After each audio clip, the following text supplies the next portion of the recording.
C'est un journaliste qui souhaite interviewer le dernier assistant de Chuck Norris qui a décidé de démissionner. Ce qui est plutôt inhabituel étant donné que Chuck Norris est une superstar internationale et il voudrait savoir quelles ont été ses motivations. Donc l'assistant est devant lui, il lui pose la question, il lui dit écoutez, vous étiez le dernier assistant de Chuck Norris, il n'y en a pas eu après vous, pouvez-vous nous dire ce qui vous a poussé à prendre cette décision de démissionner?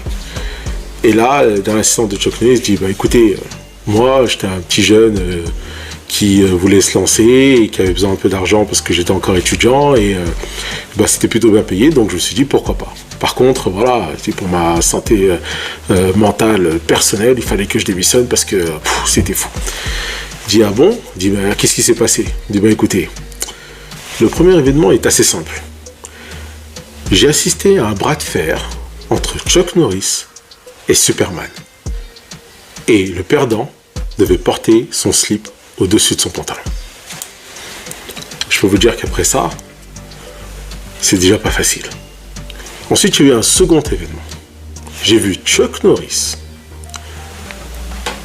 avoir une confrontation avec les Power Rangers. Depuis, on les appelle les Teletubbies. Pas facile. Et enfin, ce qui a fait que j'ai pris la décision vraiment d'arrêter, c'est que j'étais avec M. Chuck Norris dans un musée et tout d'un coup, il y avait ce dessin, d'accord, de la première, mais alors la toute première écriture de l'homme. Et ce que je vois en dessous, c'est signé Chuck Norris. Et là, je me dis, c'est pas possible.